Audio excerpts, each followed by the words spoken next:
Hi, my name is Megan Brody. I'm an associate professor of theater here at Ursinus College. Today, we're on the Lenfest stage in the Kaleidoscope with a backstage pass to preview the radio plays that we're producing later this month, Puss in Boots and The Company of Wolves by Angela Carter. The Company of Wolves is an eerie, dark take on Little Red Riding Hood, and I thought that that would be good for a production that would premiere around the time of Halloween.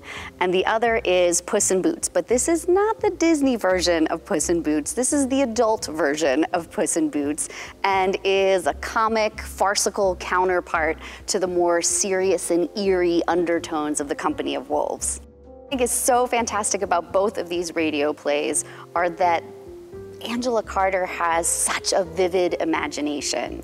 And so the pictures that she paints through language and through also the instances where she has indicated sound make for a really rich landscape, whereas a listener, you can imagine yourself in the midst of this world that she's created. With The Company of Wolves, it's eerie and creepy and suspenseful, and the sounds are those of everyday sounds, a clock in a kitchen pouring water, and then much more elaborate sounds as the wolves come onto the scene, so that you are just as anxious as the characters in the play.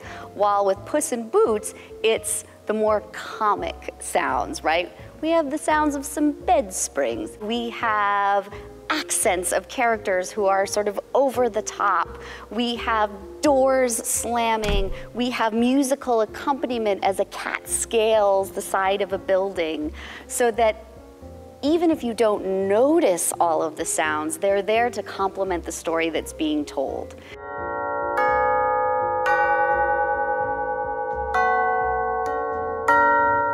My name is Shannon Zura. I'm a visiting assistant professor in theater, teaching lighting, sound design, and set design. Foley was invented by a gentleman named Jack Foley. He was a filmmaker. He came up right when film switched from silent to talkies. And the art of Foley means applying sound to a film. So for example, if somebody is walking, microphones weren't always sensitive enough to pick up that action. And what he did was recreated the sound in an isolated area and underlaid it for the film. It's to be a lost art for theater.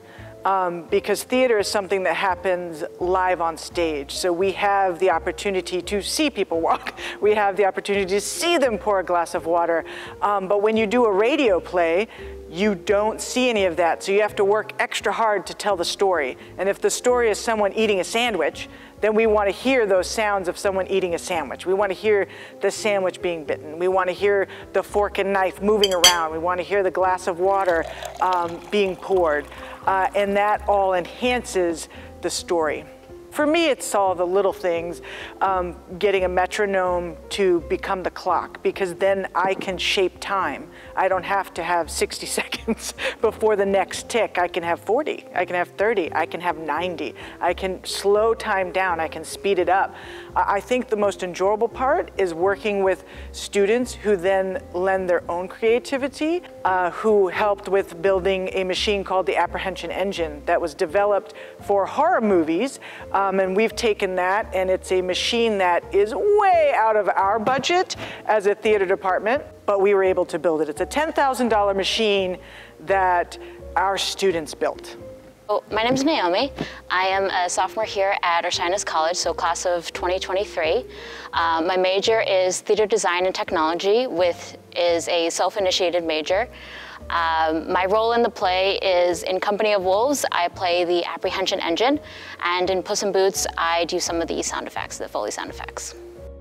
I play the piano, and so when I first put the bow to the strings, it was kind of like, wow, this sounds awful, but really cool, creepy at the same time. And then also learning more about radio plays and the art of Foley and how to make those different sound effects. I hope that they can see the amount of work that went into this, and they can still see the actors portraying their characters as if this wasn't a radio play. I hope they can still see the expression in this play.